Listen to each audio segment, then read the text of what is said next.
Tá, já está sendo gravada. Então, estou saindo, qualquer coisa é só me chamar. Tá bom, obrigada, Tá Carol. bom? Eu que agradeço. Tchau, tchau.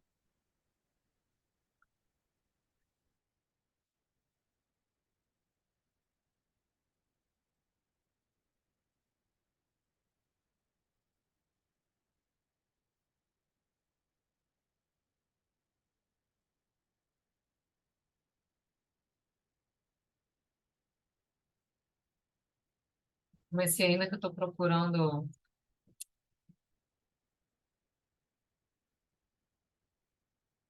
o arquivo e agora deu uma travada.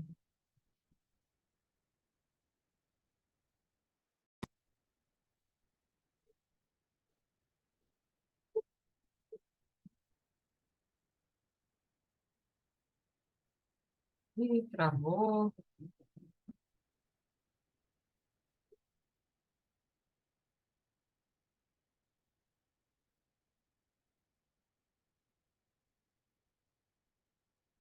Travou, estou voltando, mas não comecei ainda, tá? Para quem for editar, eu vou abrir aqui o documento para compartilhar.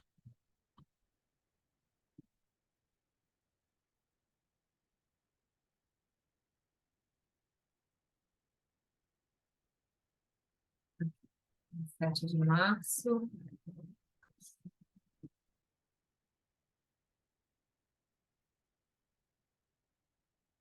Modo de apresentação.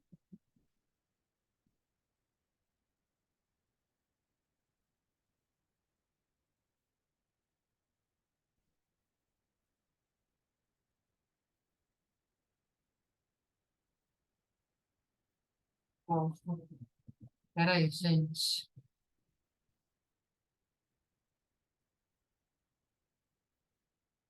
Tá, agora eu me acho.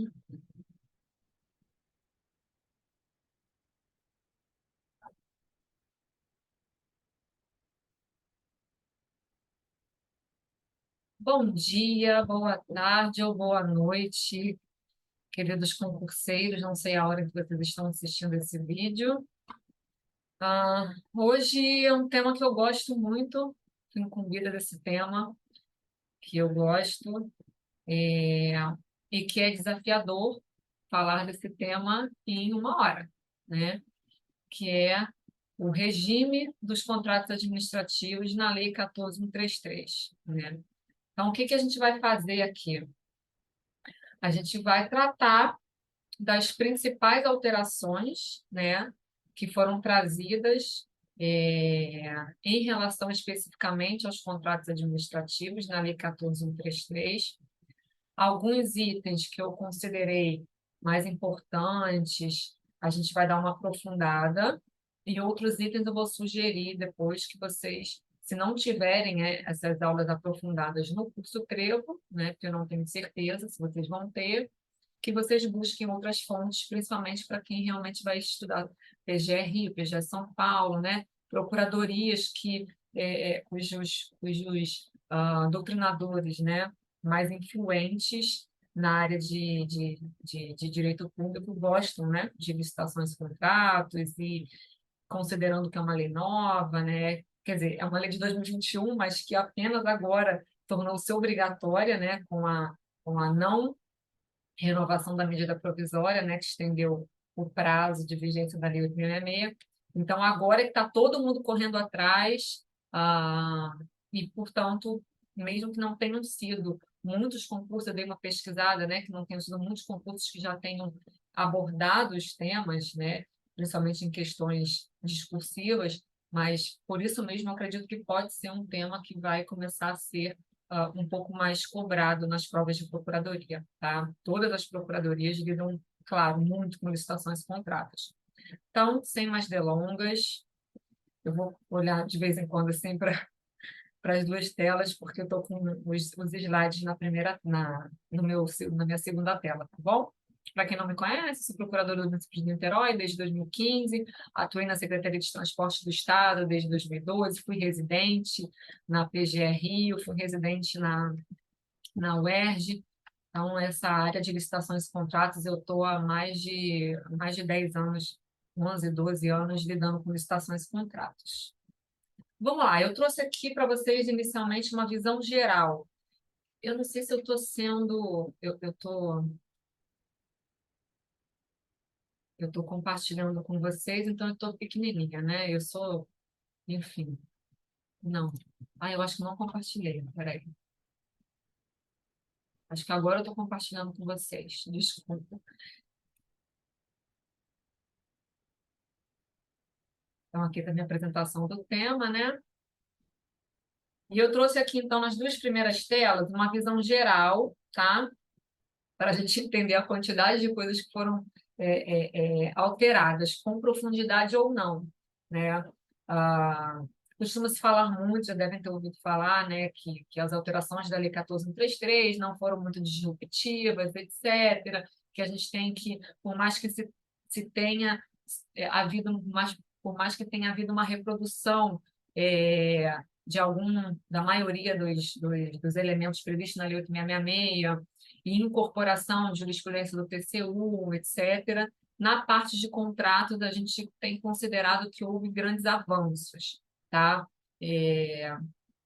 Influenciados muito pela governança, né? Influenciado muito pela questão da consensualidade. Então, a gente vai ver, inclusive, que na leitura sistemática da Lei 14.133, algumas previsões expressas vão necessitar ali de uma releitura, tá? A gente vai ver que as cláusulas exorbitantes foram repetidas, mas hoje não se faz a mesma leitura que se fazia na Lei 8.666. Então, a gente tem que ter essa interpretação sistemática, principalmente envolvendo o grande objetivo da Lei 14.133, que foi trazer uma nova visão baseada na consensualidade, baseada no que a doutrina costuma chamar muito de busca por resultados, uma interpretação do direito administrativo moderno, tá? Então, tenham sempre esses objetivos em mente na hora que vocês forem responder ali alguma questão discursiva,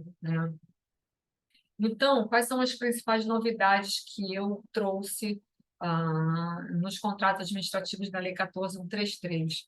Flexibilização no contrato verbal, uma pequena flexibilização, a gente vai ver mais à frente, no artigo 95, parágrafo 2º. E vejam, gente, eu não vou ler aqui todos os artigos que eu estou citando, tá? Alguns a gente pode ler, alguns é interessante que vocês já estejam com a lei aberta, tá? Alguns a gente pode ler e outros o material vai ficar com vocês, então vocês vão estudando esses dispositivos, tá bom?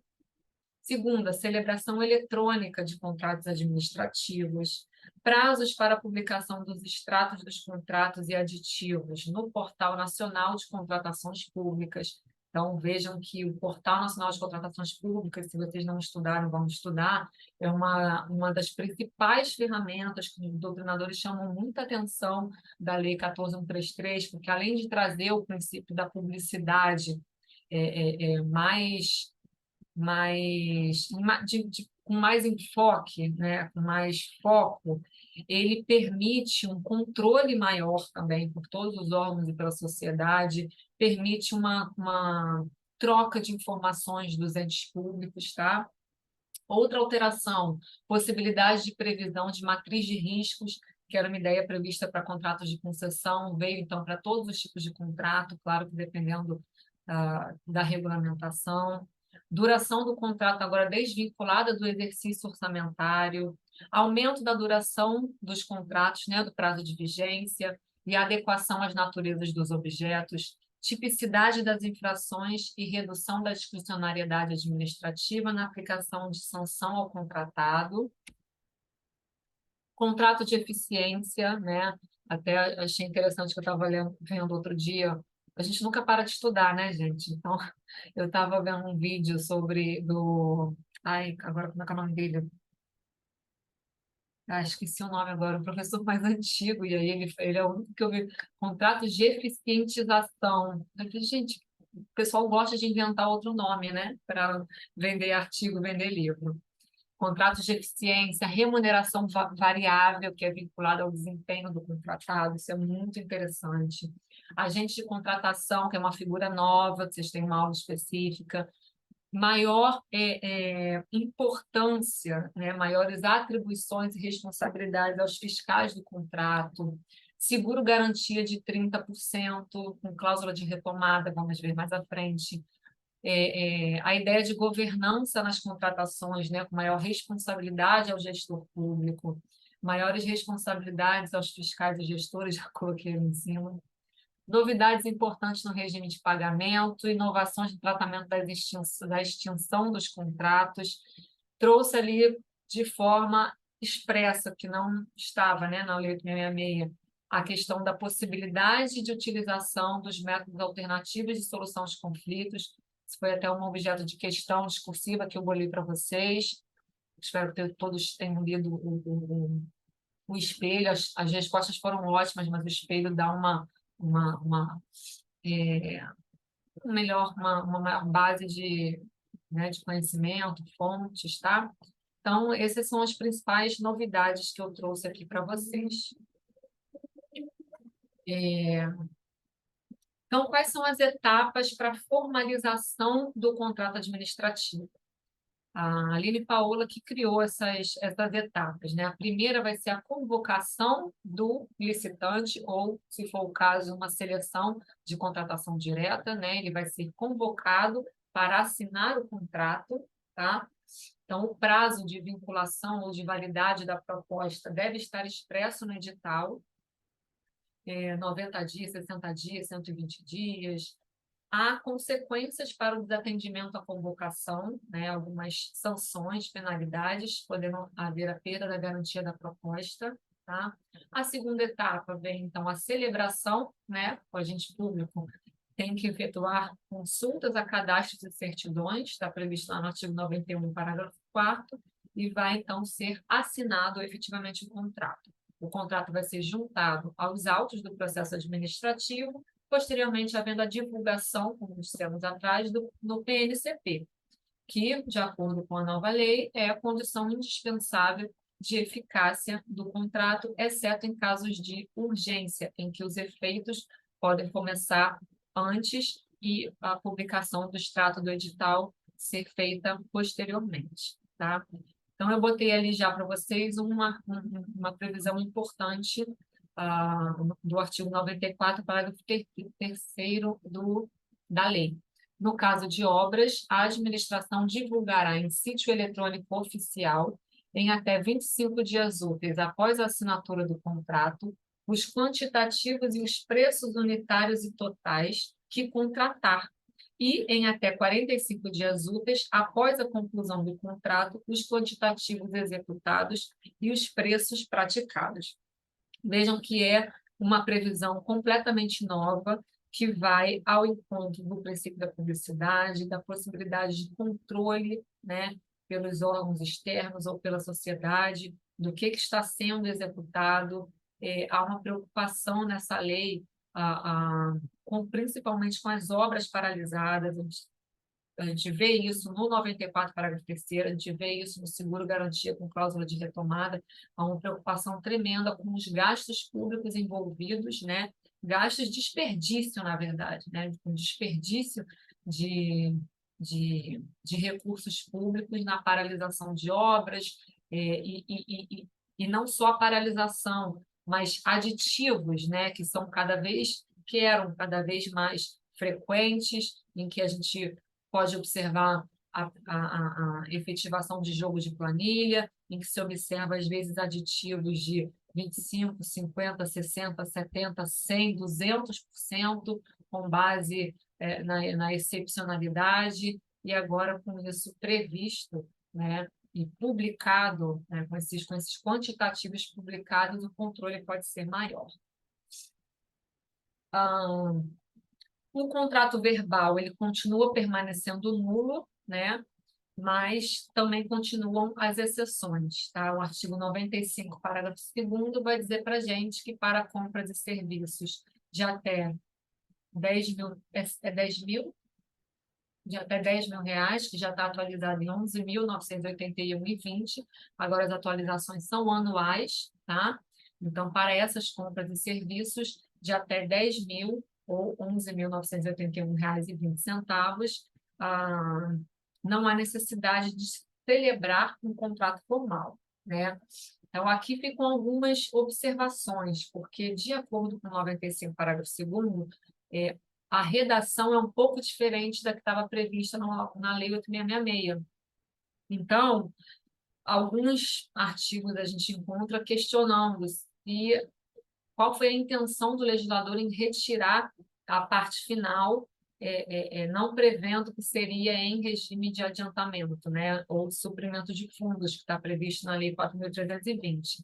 E os estudos que eu pesquisei, né, informam que não houve uma alteração, na verdade, na prática, né, para que a administração pública ela observe os princípios dos gastos públicos, né, para que observe o regramento da Lei de Responsabilidade Fiscal, da Lei 4.320, mesmo tendo sido omissa, a lei precisa ser em regime de adiantamento ou suprimento de fundos.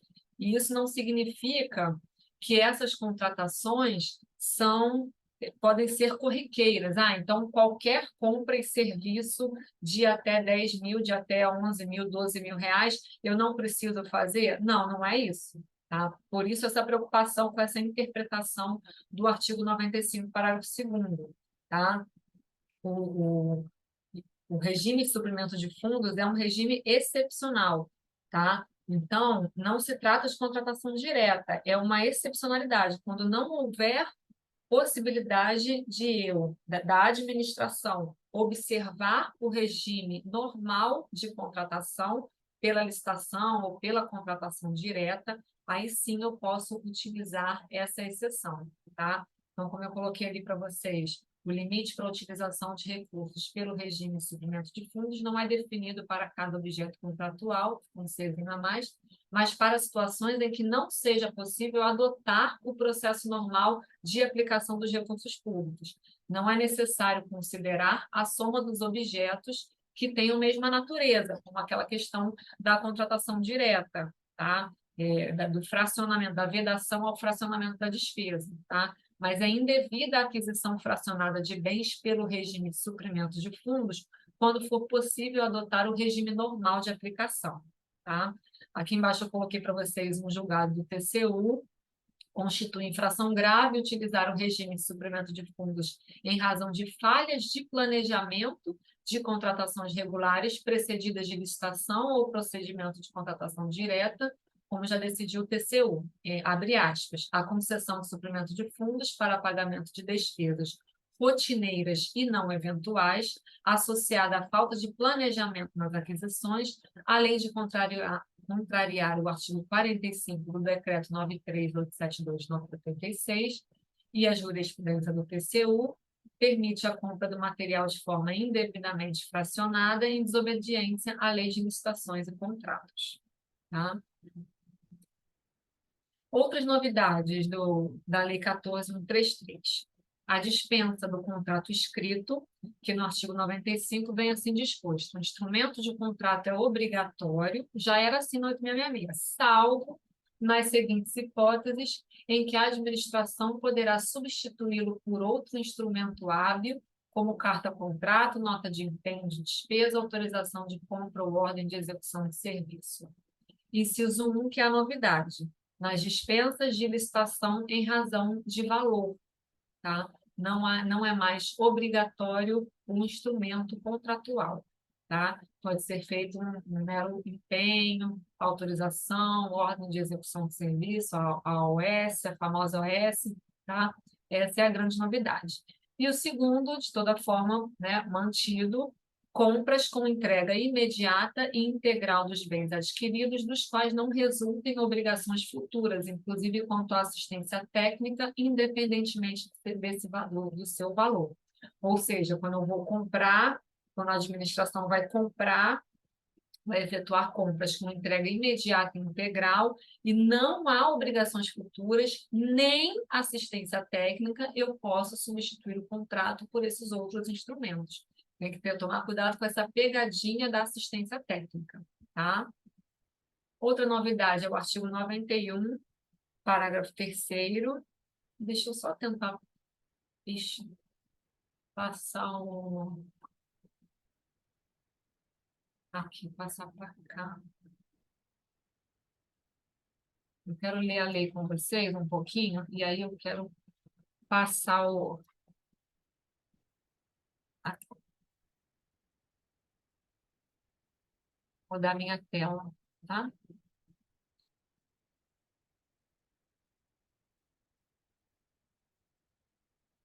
Ai, meu Deus, não consigo.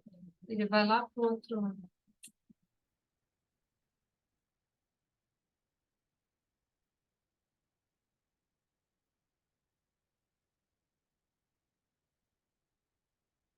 Vai lá para o outro lado.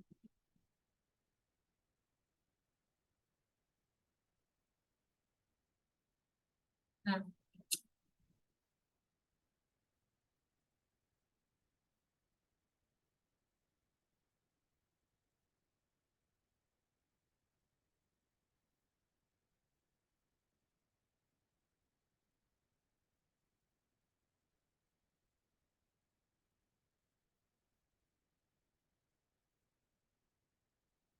Não tem problema, não.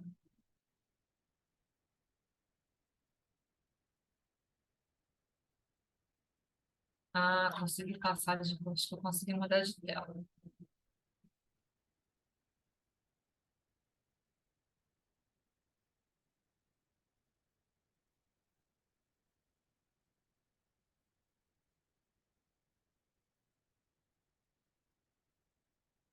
Eu consegui, galera. Só que eu voltei do início, né?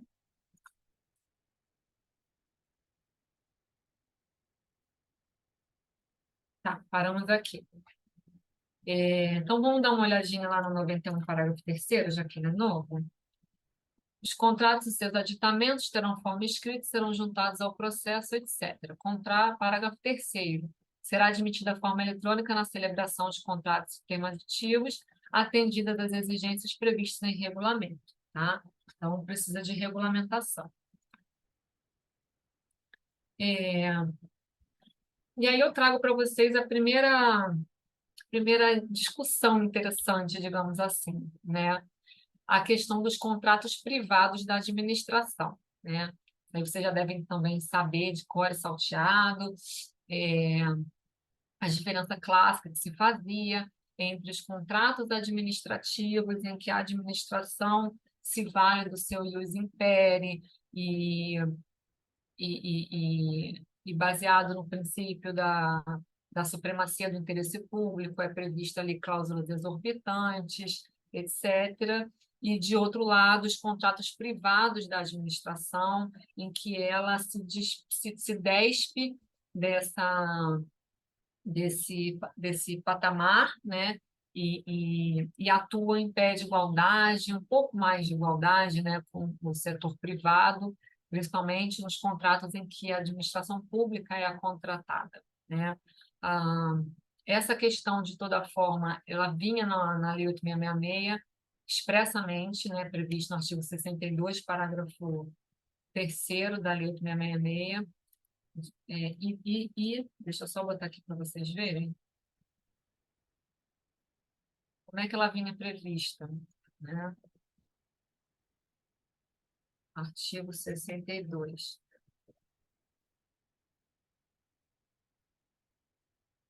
Aplica-se o disposto no artigo 55 e 58 a 61, que tratava, inclusive, das cláusulas exorbitantes e demais normas gerais, no que couber, aos contratos de seguro, financiamento, locação em que o poder público seja locatário e aos demais cujo conteúdo seja regido predominantemente por norma de direito privado. 2, aos contratos em que a administração for parte como usuária de serviço público. Então, o que acontece? Essa previsão da Lei 8.666 não foi repetida na Lei 14.133, tá? Apenas o artigo 3º, inciso 2º, que vai, na verdade, dizer que não se aplicam, não se subordinam ao regime desta lei esse tipo de contrato. Vejam só, o artigo 3º da nova lei. Não se subordinam ao regime desta lei os contratos que tenham objeto operação de crédito e gestão da dívida pública, e 2, contratações sujeitas a normas previstas em legislação própria, tá? Então, até o procurador do Estado, Anderson Schreiber, já deu uma aula nesse sentido, ele é civilista, né? Falando que ele entende que a nova lei teve essa oportunidade de acabar com discussões envolvendo a aplicação das cláusulas exorbitantes, a aplicação do regime de direito público aos contratos privados, né? Inclusive, nessa aula, ele trata também da aplicação supletiva dos princípios da teoria geral dos contratos e as disposições do direito privado aos contratos administrativos, né? Agora, ao contrário, e essa disposição ela continua na Lei 14.133, no artigo 89. Então, ele, nessa análise, né, dos contratos privados, dos contratos administrativos, de aplicação do direito público e aplicação do direito privado, ele vai fazer aquela análise que o direito administrativo contemporâneo já costuma fazer, de uma menor dicotomia, né? Uma cada vez mais decrescente essa dicotomia entre o interesse público e o interesse privado, entre contratos administrativos, em que a administração se veste, né, de um caráter ius imperi, e os contratos privados, ou seja, esses doutrinadores, né, vão trazer essa análise de que, na verdade, nos contratos administrativos, assim como nos contratos privados, a gente precisa, em regra, observar o pacta sunt servanda, observar a boa-fé dos contratantes, observar a redação ao enriquecimento sem causa. Então, essa aplicação não é exatamente supletiva, né?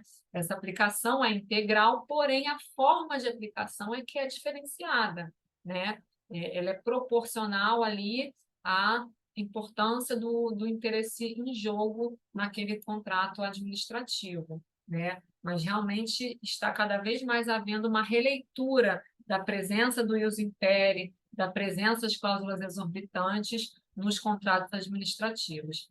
Então, eu trouxe aqui para vocês, apenas para vocês refletirem, né, e não serem pegos aí de surpresa numa eventual questão discursiva, de prova, essa crítica, né, que se tem feito a uma dicotomia fechada entre os contratos privados e os contratos administrativos.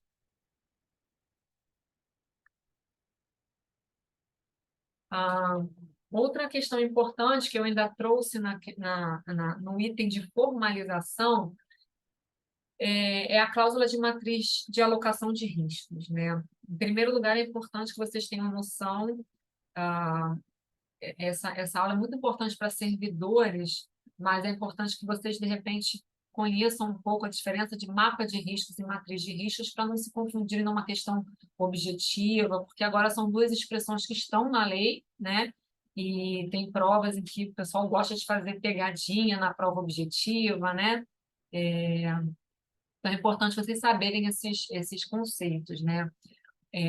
O mapa de riscos e a matriz de riscos são coisas diferentes. O mapa de riscos é uma análise de possíveis riscos daquela contratação que deve ser feita pela equipe de planejamento, né? Ou seja, pelos servidores na fase de planejamento da contratação. Então, analisa-se os riscos envolvidos na licitação, os riscos envolvidos na contratação, com um consequente mapeamento dos remédios, né, que poderão ser utilizados para mitigar aqueles riscos, tá? Então, por exemplo, eu tenho um risco de, nessa licitação, virem muitos aventureiros nessa licitação. Então, o que eu posso mitigar com esse risco, né? Eu posso exigir uma garantia de proposta, eu posso inverter, talvez, as fases da licitação, né, da concorrência. Então, eu utilizo ali na fase de planejamento esse mapeamento para ver quais são as mitigações de risco que eu posso avaliar. Já a cláusula de matriz de alocação de riscos, ela é essencialmente uma cláusula contratual, tá? Em determinados contratos, seria recomendável em alguns, né, os regulamentos estão prevendo a obrigatoriedade em algumas hipóteses. No município de Niterói, por exemplo, a gente regulamentou que nos contratos acima de 5 milhões de reais por ano, né, que a estimativa seja essa, o contrato é obrigatório que tenha cláusula de matriz de alocação de riscos. E aí a gente entra na identificação e distribuição de riscos contratuais presumíveis, tá? De acordo com a compatibilidade das obrigações das partes, a natureza dos riscos, os riscos que vão ocorrer durante a execução do contrato, tá? Riscos, por exemplo, risco de aumento do dólar, se for um elemento essencial do contrato, se a gente estiver falando de um contrato de prestação por exemplo, transporte público, né? Já está em regime de concessão, mas, enfim, vou usar como exemplo, risco de depredação, risco de greve, de quem são esses riscos, né? Quem trata muito, muito bem disso é o professor Flávio Amaral Garcia, né? Então, ele fala a quem deve ser imputado aquele risco na alocação, né? Deve ser imputada a parte que melhor possa gerenciar aquele risco. Então, a gente tem que observar se determinado evento, né, qualificável ali como risco, se ele é securitizável, né? Então, se for, a gente imputa a parte contratada, tá? Então, são algumas características da cláusula de matriz de riscos, tá? Então, vejam ali, no slide, atribui-se preferencialmente ao contratado os riscos com cobertura securitária, né? Deve-se vincular a capacidade para o gerenciamento. Isso gera segurança jurídica, por mais que possa trazer uma dificuldade na elaboração do contrato, por mais que possa trazer ali uma precificação, né, desses riscos, a gente está, na verdade, adiantando essa precificação, né? A gente está fazendo uma análise ex ante dos riscos que possam surgir, e isso pode ser benéfico, na verdade, no futuro, porque a gente vai ver ali mais à frente que uma vez previstos esses riscos na cláusula de matriz de riscos, esses riscos não poderão mais ser objeto de reequilíbrio econômico-financeiro do contrato, tá? Então, isso é internalizado na proposta da contratada. Mas, sim, gera segurança jurídica, acaba com a preocupação de caracterizar a situação na teoria da imprevisão, no fato da administração ou em fato do príncipe, né? De qualquer forma, a gente vai ver que o fato do príncipe ainda está previsto lá na nova lei. O artigo 103 e 124, então, ele vai dizer que, uma vez presentes esses riscos na cláusula, veja, na verdade, é uma cláusula com um anexo que trata das divisões de riscos, para quem vai cada risco, tá? Isso inviabiliza, então, o pedido de revisão. Joel de Menezes Nibo vai dizer, em termos práticos, se um dado potencial evento foi qualificado como risco e atribuído ao contratado, ocorrendo tal evento, o contratado não faz jus a aditivo contratual para reequilibrar o contrato. Noutra hipótese, se o risco de dado evento é atribuído à estatal, ou seja, ao Estado, na hipótese do evento ocorrer e onerar o contratado, este faz jus ao aditivo contratual para compensá-lo de tais ônus. Ok? A alocação de riscos deve ser fundamentada, específica para cada contrato, devendo-se alocar um risco à parte que melhor puder gerenciá-lo. Risco político, da administração, risco de greve, da administração, poderia ser da administração, pode ser dividido, dependendo do motivo da greve, tá? Isso tudo é combinado, tá? É consensual. Vejam ali que é um dos instrumentos de consensualidade que a nova lei traz para a gente. Risco de engenharia, de obra, do contratado, variação da alta do câmbio, pode se estabelecer um percentual, por exemplo, tá? E pode haver, como eu disse, a previsão de compartilhamento de riscos, tá? E não adianta, claro que assim, é muito comum, né, do ser humano, eu acho, cada um querer atribuir uma responsabilidade para os outros, né? Infelizmente, isso é muito comum na natureza, né, do ser humano, mas não adianta querer sempre empurrar certos riscos para o contratado e o contratado querer empurrar certos riscos para a administração, se ao fim e ao cabo o problema vai estar na execução do contrato, né? Isso pode, inclusive, fazer com que o contrato não consiga chegar ao seu término com a prestação do serviço que foi almejado pela administração. Então, eu botei observação: a distribuição equivocada dos riscos pode se revelar extremamente problemática para a administração, desaguando na obtenção de propostas mais onerosas e em contratações mal sucedidas. E aí, voltando então, como eu falei para vocês, a gente vai pensar, né, algumas novidades, né? Não dá para a gente, claro, que daria para ficar aqui uma hora falando sobre matriz de riscos, mas eu trouxe aqui no próximo slide, então, outros instrumentos interessantes da nova lei, né? O contrato de eficiência, que está assim definido no artigo 6º, inciso 53. É o contrato cujo objeto é a prestação de serviços, que pode incluir a realização de obras e fornecimento de bens, com o objetivo de proporcionar economia ao contratante, na forma de redução de despesas correntes, remunerado o contratado com base em percentual da economia gerada. Também já tem aulas no YouTube, artigos sobre isso. Um grande exemplo é o gasto de energia elétrica que a administração tem, né? Na Prefeitura de Niterói, por exemplo, a gente sai da sala, passa pelo hall, vê um monte de sala acesa, né? Ar-condicionado ligado, ninguém trabalhando, né? A gente deve zelar para que a administração tenha cada vez menos gastos, né? Porque o recurso público é finito, né? Então, um grande exemplo que se dá é a energia elétrica. Eu, se fosse examinadora de um concurso, colocaria esse exemplo numa prova, tá? Como é que poderia ser feita uma contratação nesse sentido? Porque a gente não tem, né? Eu ainda não vi nenhum contrato de eficiência, mas é super interessante. É para esses casos em que, na verdade, a gente não vai remunerar o contratado por uma prestação de serviço fixa, né? Eu vou, na verdade, remunerar pela minha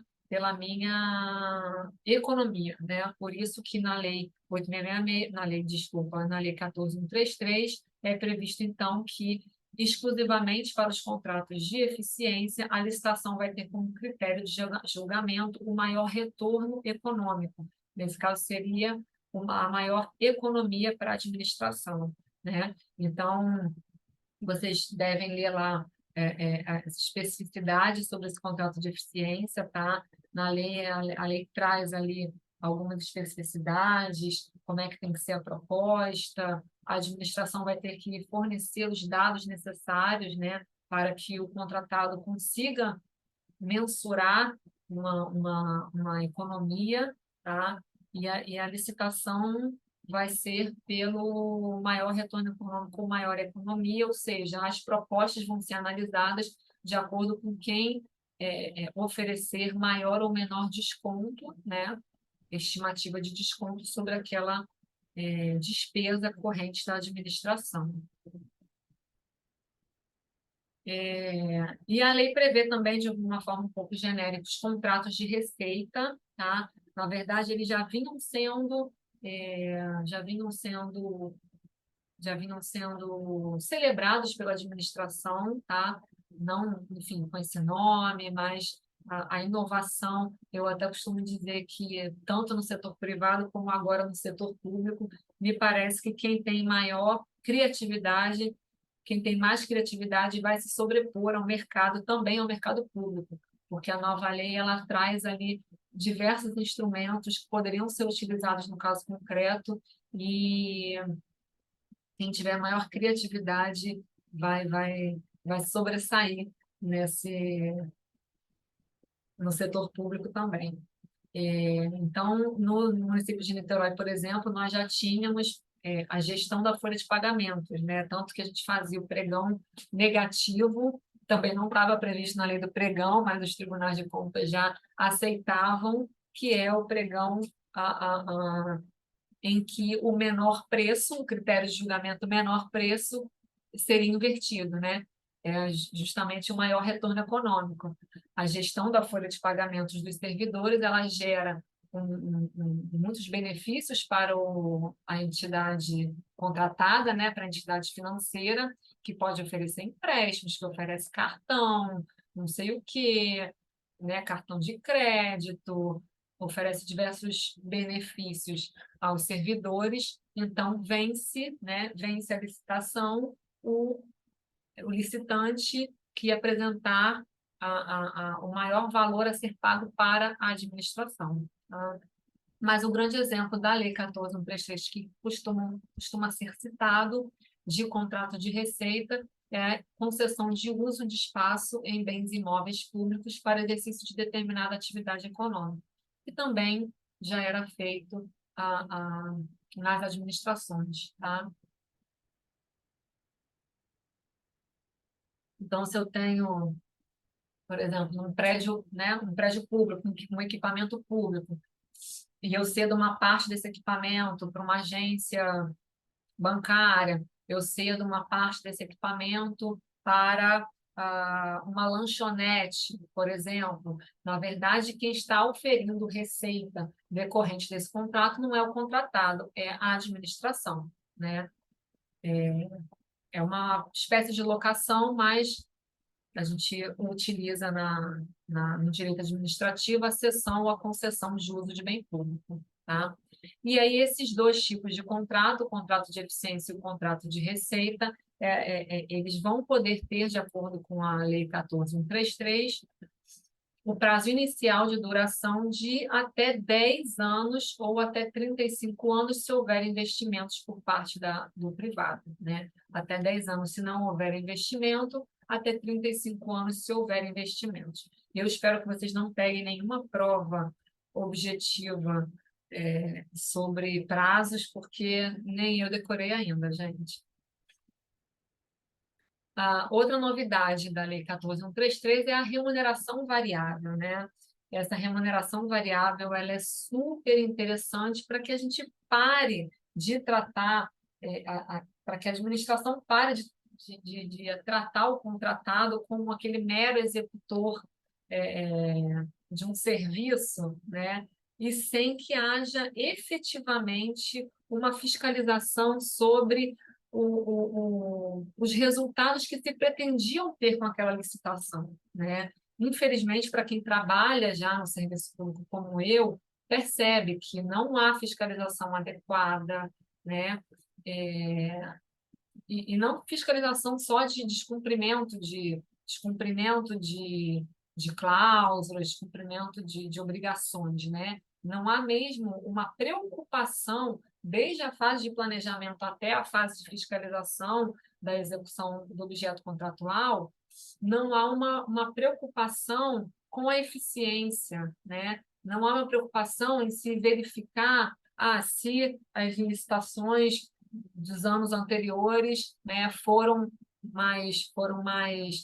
baratas, etc., mas a administração percebeu que esse tipo de licitação, que esse tipo de contratação não foi eficiente, o interesse público não foi atendido por esse motivo, e, portanto, a gente vai fazer uma nova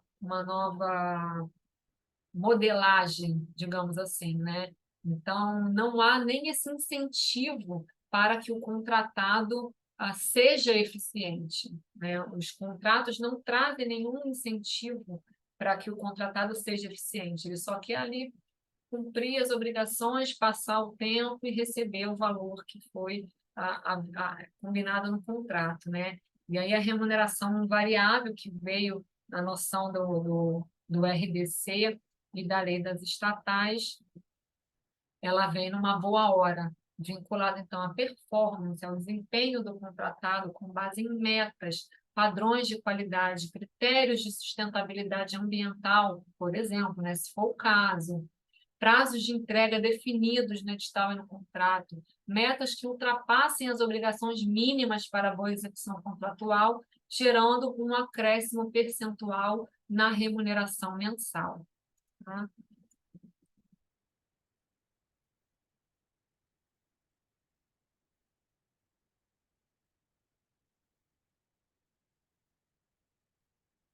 O 144, por exemplo, diz assim: na contratação de obras, fornecimentos e serviços, inclusive de engenharia, poderá ser estabelecida remuneração variável. Vejam, obras, fornecimentos e serviços. Poderá ser estabelecida remuneração variável vinculada ao desempenho, metas, critérios de sustentabilidade, etc. O pagamento poderá ser ajustado em base percentual sobre o valor economizado em determinada despesa, quando o objeto do contrato visar a implantação de processos de racionalização, hipótese em que as despesas correrão à conta dos mesmos créditos orçamentários na forma de regulamentação específica. Parágrafo 2º. A utilização de remuneração variável será motivada no processo, né, e respeitará o limite orçamentário fixado pela administração. Enfim, é interessante. Agora, sobre a duração dos contratos, né? A primeira novidade é que a duração do contrato não está mais adstrita aos créditos orçamentários, né?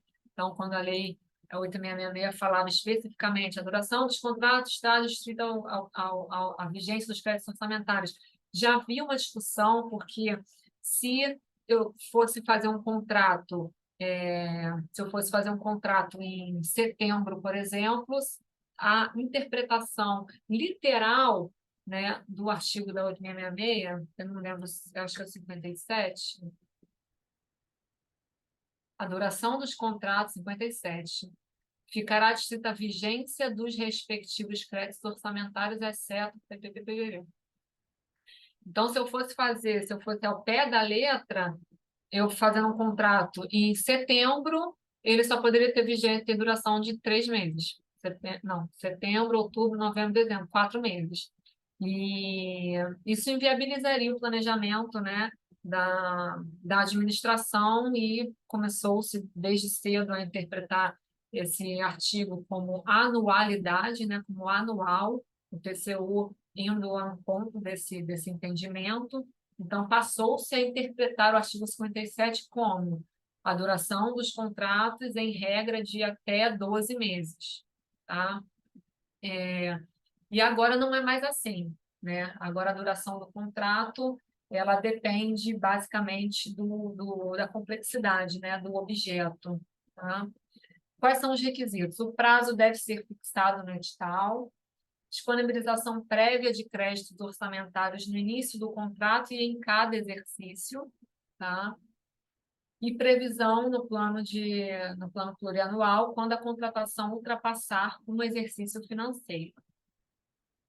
Segunda novidade, não existe mais regra geral quanto aos prazos, né? Então, eles são mais individualizados, não é mais contrato de 12 meses para serviços, né, contínuos ou prazos gerais para serviços por escopo, por exemplo, contratos por escopo. Agora, eles são mais individualizados. Então, eu botei alguns exemplos aqui para vocês, né?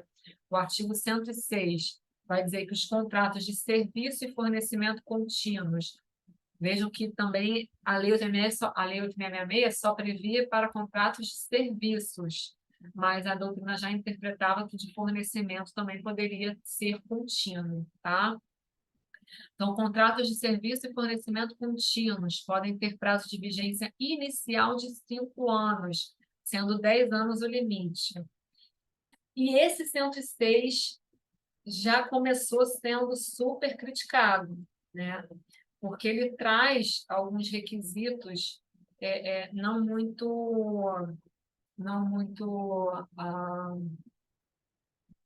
consensuais, né? Ele traz ali algumas faculdades para a administração que, na prática, talvez não tenha o efeito que a lei esperava, né? Tanto que as licitações de Niterói a maioria continuam estabelecendo apenas o prazo de 12 meses, e algumas já eram previstas de 24 meses. Eu acho que por falta de planejamento e pelos riscos extracontratuais, né, que esse prazo pode acarretar, a administração ainda não está muito segura de utilizar esse prazo. Por quê? Vamos ver o que diz o artigo 106. A administração poderá celebrar contratos com prazo de até 5 anos nas hipóteses de serviços e fornecimentos contínuos, observadas as seguintes diretrizes. A autoridade competente do órgão ou entidade deverá atestar a maior vantagem econômica vislumbrada em razão da contratação plurianual. 2, a administração deverá atestar no início e fim do exercício a existência de créditos. 3, a administração terá a opção, esse é o grande problema, de extinguir o contrato sem ônus, quando não dispuser de créditos orçamentários para sua continuidade ou quando entender que o contrato não mais lhe oferece vantagem. A extinção mencionada no inciso 3º deste artigo ocorrerá apenas na próxima data de aniversário do contrato e não poderá ocorrer em prazo inferior a 2 meses contado da referida data. Então, vejam, o grande problema aqui é sem ônus, né? Sem qualquer ônus para a administração. A lei, ela tentou equalizar um pouco os interesses em jogo, né? Então, eu tenho o problema da falta de orçamento da administração e, por outro lado, eu prevejo ali para o administrado, para os contratados, para os particulares, um prazo de 2 meses anteriores à data de aniversário do contrato, né? É como aquela denúncia lá da lei de locações, né? Eu não posso pedir o imóvel de volta, se o contrato for por prazo determinado, um mês, sei lá, agora não me lembro, né? 30 dias antes, 60 dias antes do fim do contrato, né? Para poder o locatário ter uma possibilidade, um prazo para, né, arrumar outro imóvel. Então, vejam que tentou-se, né, criar uma certa proporcionalidade, né, criar ali uma obrigação para a administração, mas vamos ver como é que isso vai se aplicar na prática, tá? Então, se for para vocês, vier alguma questão, não sei, para vocês, né, enfim, analisarem esse artigo, né, criticarem esse artigo, vocês têm que ir nesse sentido, né? Não é possível fazer um exercício de futurologia sobre a vantagem da manutenção daquele contrato e há uma quebra de expectativa sem qualquer ônus para a administração, ou seja, a administração não precisa sequer indenizar gastos que o particular teve. Então, na prática, isso vai resultar numa possível precificação desse risco, né?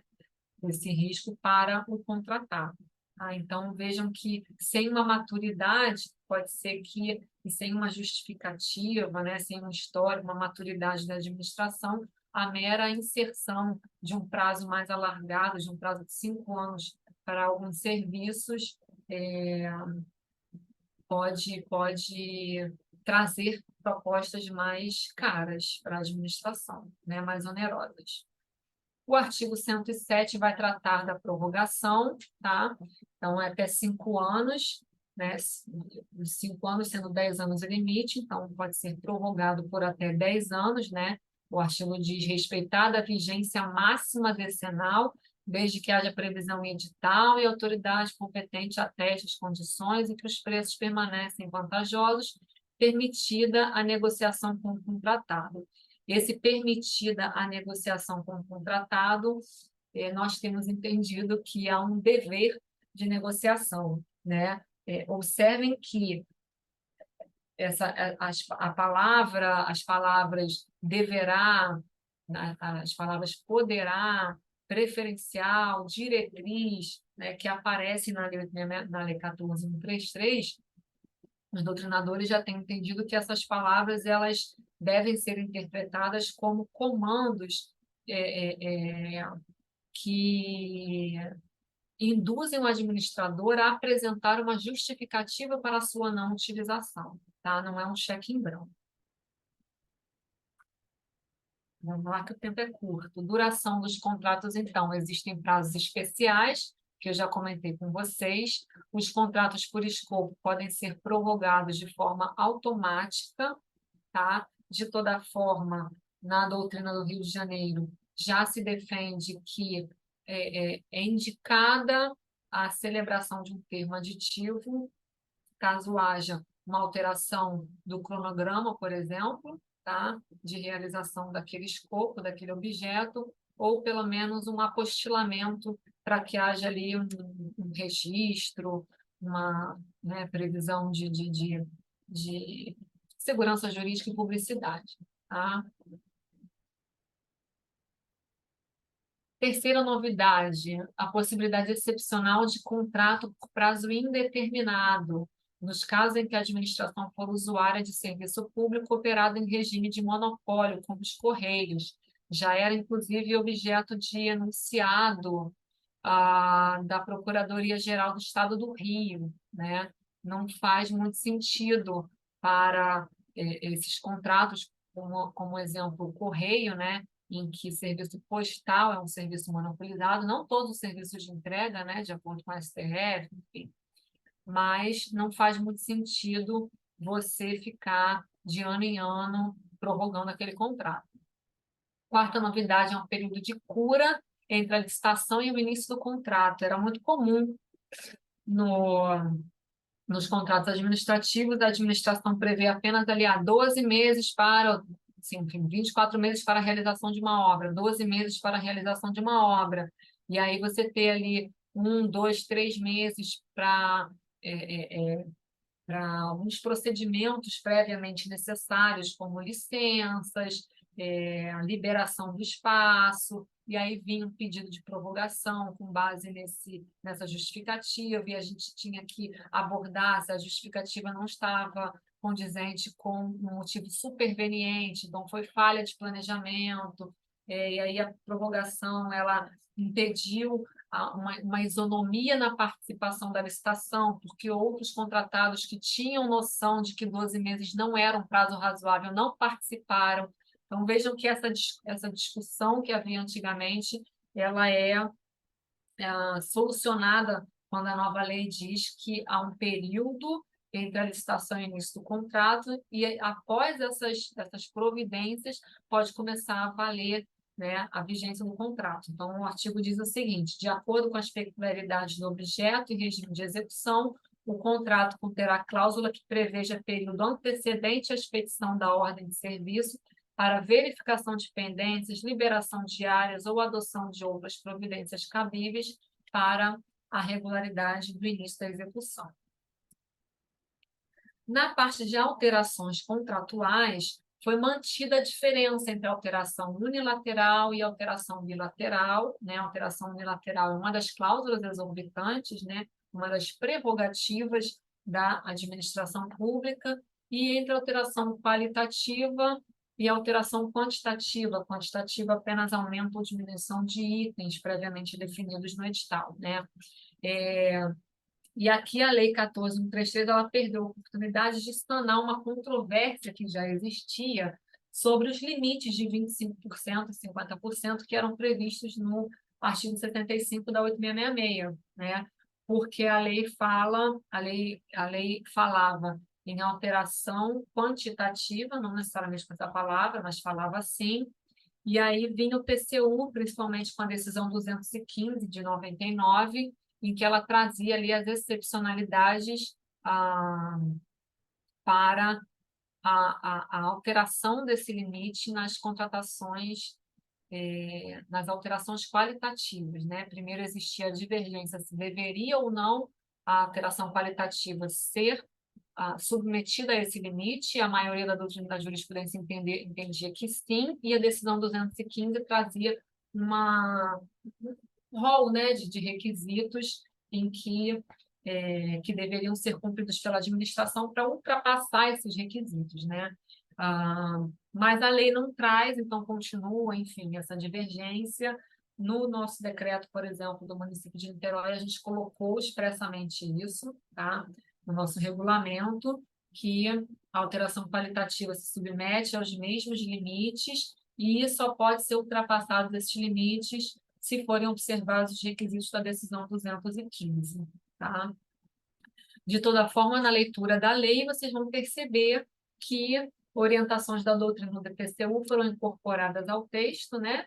como a necessidade de preservação da identidade do objeto, que parece óbvio, mas, enfim, não estava na lei, né? Não pode haver desconfiguração do objeto.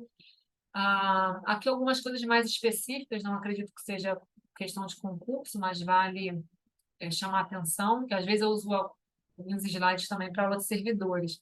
A valoração de itens novos com aplicação da mesma margem de desconto da proposta, tá? Coibição ao jogo de planilha.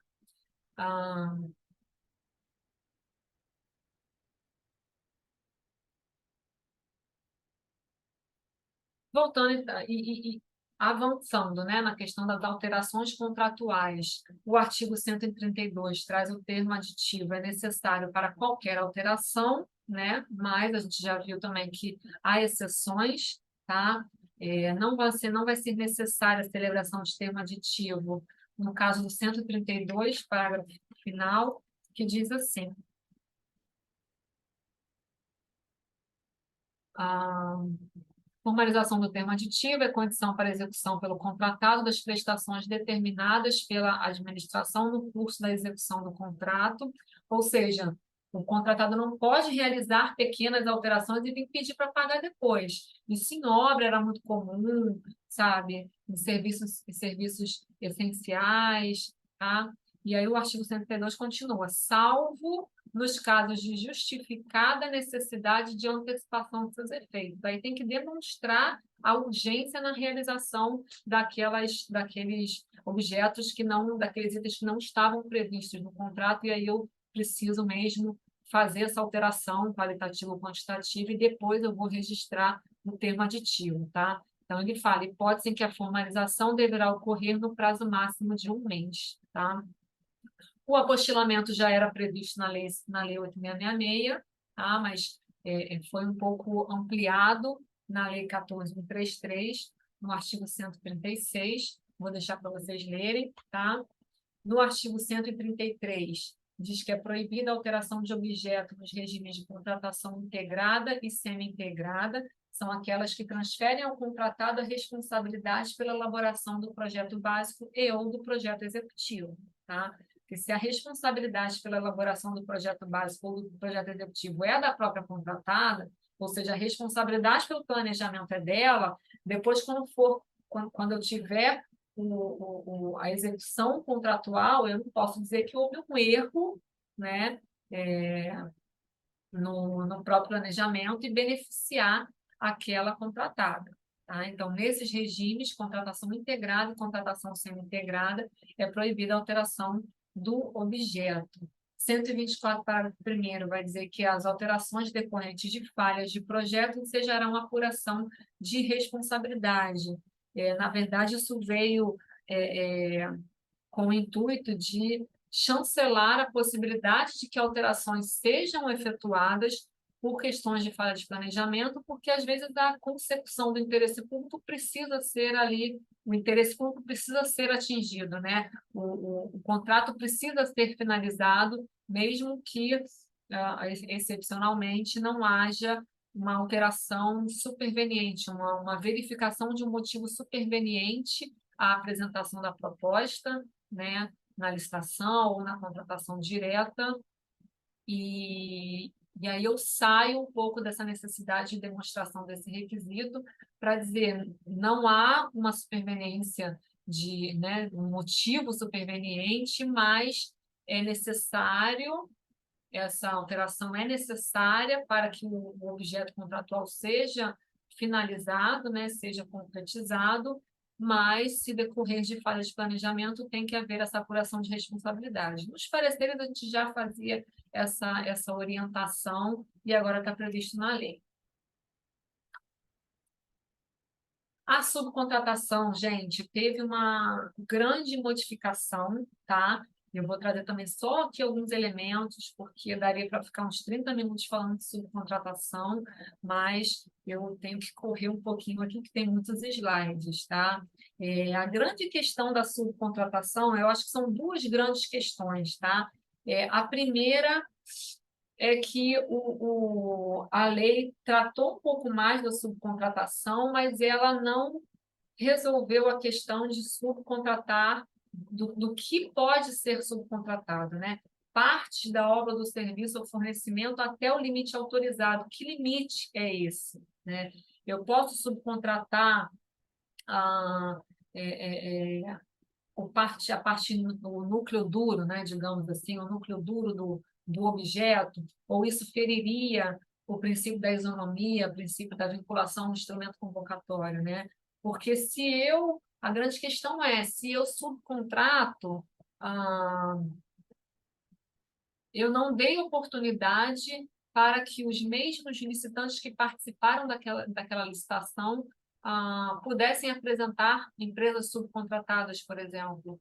Ou eu estou analisando a qualificação técnica de determinadas empresas e depois surge uma subcontratada que não participou da licitação, não apresentou os requisitos de habilitação, né? De toda forma, sim, continua se entendendo que continuará vedada a subcontratação das parcelas de maior relevância do contrato, tá? E aí, por uma interpretação assim sistemática da lei, a gente traz que é uma relevância financeira de pelo menos 4%, ou seja, se o edital, o contrato não prevê, né, esse limite tem que ser pelo menos de 4% do valor do contrato, do valor estimado do contrato, do valor do contrato, e uma relevância técnica, né, que ela deveria ser estipulada no edital e no contrato como o núcleo duro daquele objeto. E aí o subcontratado precisa ter autorização da administração, e o subcontratado precisa apresentar os requisitos de habilitação, tá? E a outra alteração da subcontratação é a previsão da cláusula de retomada. Não sei se vai dar tempo da gente falar aqui sobre as garantias, mas uma das garantias previstas na nova lei é o seguro-garantia com cláusula de retomada, principalmente para obras, tá? E no artigo 102, artigo 102, inciso 3º, vai dizer que a seguradora, ou seja, se o contratado paralisar a obra, tá? O segurador, a seguradora vai ser chamada pela administração pública, tá? Para assumir a execução ou pagar o prêmio, tá? E se ela resolver assumir, geralmente seguradora não tem por objeto social realização de obras, por exemplo, o inciso 3º já prevê que a seguradora poderá subcontratar a conclusão do contrato total ou parcialmente. Okay? No equilíbrio econômico-financeiro do contrato, não teve muitas novidades, tá? Mas havia uma discussão sobre a inclusão de índice de cláusula de reajuste nos contratos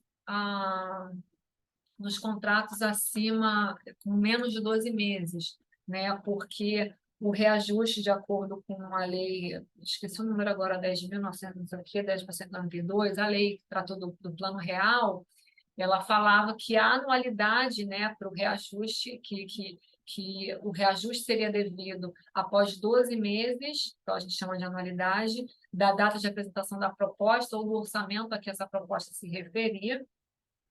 E aí não se falou, muitas entidades, né, muitos entes públicos não colocavam cláusula de reajuste quando tinha um contrato de 6 meses, por exemplo. Mas, em tese, poderia um contrato de 6 meses ter sido elaborado com um orçamento de 7 meses atrás, né? Poderia ter sido oferecida a proposta, ter havido um problema no edital, né? A republicação do edital, vários eventos, suspensão da execução do contrato, e aí o contratado às vezes ficava sem o direito ali ao reajuste. Então, a lei trouxe, uma das grandes novidades, a obrigatoriedade, tá? A obrigatoriedade de inclusão, tá? E em outros casos, né, de pedido de reequilíbrio econômico-financeiro do contrato, a lei prevê a necessidade de que o edital contenha os prazos de resposta, tá? Para não ficar ali ad eternum no setor administrativo, tá? O pedido o pedido da contratada. E aí é interessante essas interpretações, principalmente a questão discursiva, né, de procuradoria, as discussões que envolvem o direito do contratado de obter o reajuste de forma automática, sem requerimento ou não, tá? Sugiro que vocês estudem depois um pouco mais sobre essa discussão, tá? Mas como o artigo 131 vai dizer que o pedido deve ser formulado durante a vigência do contrato, aqui no Rio de Janeiro, a tendência, PGE, PGM Rio, é continuar interpretando no sentido de que é um direito disponível, o reajuste é um direito disponível e, por isso, deve ser feito um requerimento pelo contratado, tá? Não é a administração que deve se organizar para reajustar automaticamente todos os seus contratos. São 3 formas, e aí eu vou passar também um pouquinho rápido, vocês sabem que existem algumas formas de se manter ou de se considerar um reequilíbrio econômico-financeiro ao contrato. E aí é importante vocês terem em mente que atualização financeira ou correção monetária não são espécies de equilíbrio econômico-financeiro no contrato. Na administração, a gente vê muito pedidos com essas expressões diferentes, né? Pode até vir em prova, porque é uma questão recorrente. Às vezes, o advogado da empresa também utiliza 2, 3 expressões no mesmo ofício, tá? Mas a atualização financeira ou correção é um pagamento pelo atraso, tá? Da administração, ou seja, é uma forma uma forma de se atualizar financeiramente a mora, né, da administração, porque o valor já está sendo corroído pela inflação, mas as 3 formas mais comuns de reequilíbrio econômico-financeiro do contrato são o reajuste em sentido estrito, ou a repactuação, que é a espécie de reajuste, não estava prevista na Lei 8.666, agora está prevista na Lei 14.133, e a revisão, tá? O reajuste é a mera atualização do valor monetário do preço em face da inflação por meio de aplicação de índices setoriais específicos ou, na falta deles, um índice geral, tá? Que está previsto expressamente no contrato. A repactuação, ela vai ser utilizada... A repactuação da vacante. A repactuação vai ser utilizada para contratos que demandam dedicação exclusiva de mão de obra, ou contratos com mão de obra com dedicação exclusiva ou predominância de mão de obra, tá? Naquele determinado contrato. E aí, diferentemente do reajuste, não há um índice específico, né? Enfim, não há um índice determinado no contrato. A contratada deverá apresentar demonstração analítica da alteração dos custos componentes daquele contrato, né, que tiveram por base uma convenção ou acordo coletivo, tá? Então, é para mão de obra. Tanto que nas juntas padrão, hoje em dia, tem a repactuação para mão de obra vinculada e o reajuste com base no índice XXX para os demais insumos, tá? A repactuação está muito bem tratada aqui na nova lei, eu coloquei os artigos para vocês, tá bom? Nesse caso, para os custos decorrentes no mercado, a data vinculada será a data da apresentação da proposta. Para os custos de mão de obra, a data vinculada será o acordo, convenção ou dissídio coletivo. Ok? Vamos passar um pouquinho aqui. Como eu falei para vocês, a garantia, o seguro-garantia é uma das formas de garantia, né? Mas existem outras. Esse foi um capítulo bem alterado bem ajustado pela nova lei, tá? Em regra de 5% a 10%, quando justificada a complexidade técnica. As modalidades são fiança bancária, seguro-garantia, calção em dinheiro. Eu vou fazer aqui algumas observações rápidas por causa do tempo. A escolha da modalidade é do contratado, cabe substituição, e a grande vedete dessa questão das garantias é, como eu falei para vocês, o seguro-garantia com cláusula de retomada, né? Que vai ser utilizado em contratos de grande vulto, principalmente contratos de obra, né? Obras e serviços de engenharia de grande vulto, ou seja, acima de 200 milhões A seguradora assina como interveniente, fica financeiro e juridicamente responsável por finalizar a obra em caso de inadimplemento. E aí, o que a doutrina traz de interessante é que vai existir aqui mais uma pessoa interessada em fiscalizar a obra, que é a seguradora, tá?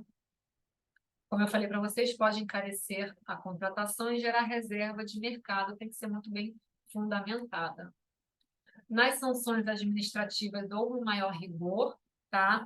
E, na verdade, não previne, né? A doutrina costuma já dizer que esse rigor nas sanções não vai prevenir os delitos, né, nem a participação de particulares descompromissados ou despreparados, e pode encarecer a contratação.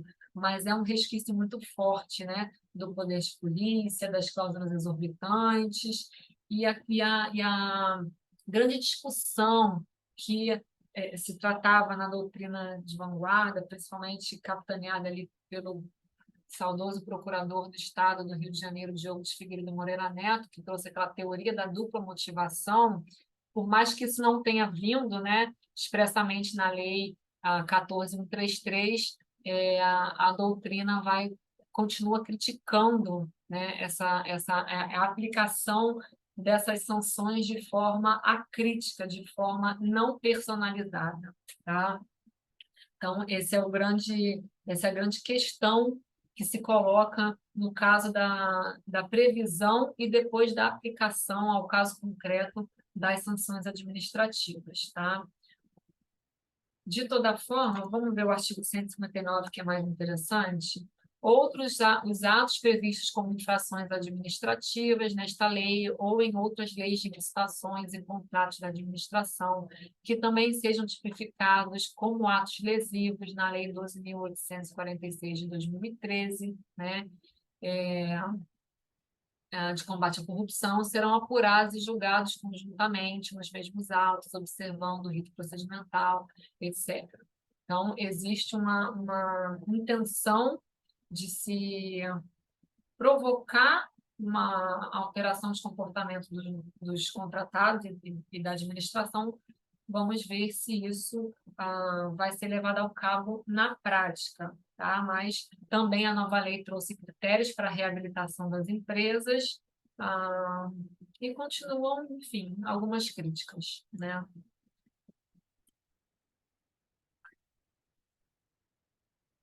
Aqui eu trouxe as espécies de multa, há um novo limite, 0,5% a 30%, forma de cobrança mais aplicável aqui para a aula de servidores, tá? E, vocês já sabem, o deslocamento das disposições sobre crimes, licitações e contratos foi para o Código Penal. Na parte de extinção do contrato,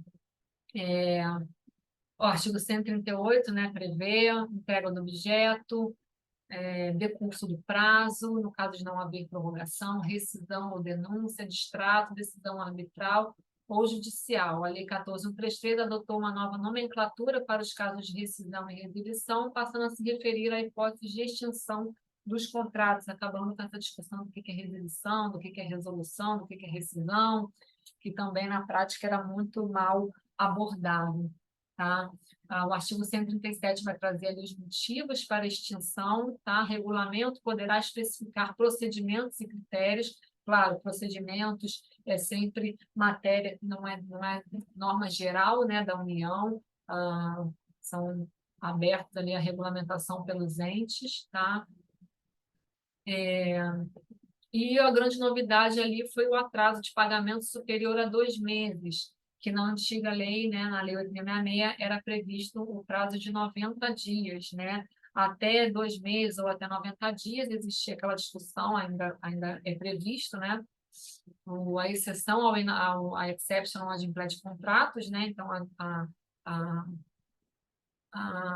o administrado, o contratado não pode deixar de cumprir a sua prestação só em casos de inadimplemento por parte da administração superior a 2 meses agora, né? Flávia Amaral ainda defende que o contratado pode suspender a execução do contrato, mas o pedido de extinção deve ser formulado judicialmente. Na questão da nulidade, eu não entendo que houve uma grande novidade, mas foram incorporados alguns entendimentos é, que já eram, né, trazidos pela doutrina, da relativização, da teoria das novidades, e principalmente as diretrizes da LINDB, né, da Lei de Introdução ao Direito Brasileiro, que trouxe ali, a partir do artigo 20, a questão do consequencialismo, né? Então, sempre se a gente vai prezar inicialmente pela sanatória, né, pela possibilidade de sanar os atos passíveis de serem sanáveis, né, para, em última hipótese, passar para a extinção dos contratos, né? É importante que a gente tenha em mente que o contrato ele tem uma função social, né? Então, a gente tenta aproveitar, né, os atos que podem ser aproveitáveis, tá? Levando sempre em consideração as consequências da decisão de extinguir um determinado contrato, né? Custos de paralisação, custos de desmobilização, ok? O artigo 148, de forma inovadora e interessante, trouxe a possibilidade de modulação dos efeitos da anulação até 6 meses, tá? De repente, até para incorporar essas dificuldades, incorporar essa previsão de gastos, né? Incorporar ah, ali uma segurança jurídica, né? Para o administrado, tá? Na fiscalização, eu acredito até que agentes de contratação, fiscais, gestores, possa ser um objeto de uma outra aula, tá? Mas como a gente está falando de gestão do contrato, eu vou trazer para vocês apenas a ideia de que é, os artigos da nova lei de licitação que tratam da fiscalização de contratos são inovadores, eles vêm, como eu falei para vocês, nessa ideia de preocupação com a regular prestação do serviço, enfim, ou entrega do objeto, de modo que a fiscalização passa a ter um papel, os fiscais passam a ter um papel muito mais ativos e preventivos do que uma atuação passiva, tá? Até o procurador de Estado aposentado Evo Botman diz que a figura do fiscal do contrato teve alteração substancial, com consequências bastante significativas. A lei trouxe mais responsabilidade ao fiscal. A atuação do fiscal não se resume a acompanhar e aplicar sanções. Ele deve fazer registros, tá, em livros, deve evitar falhas, deve ser um agente preferencialmente efetivo para que não advogue em favor da administração e sim verifique as falhas antes que haja uma necessidade ali de aditivo, etc. Tá?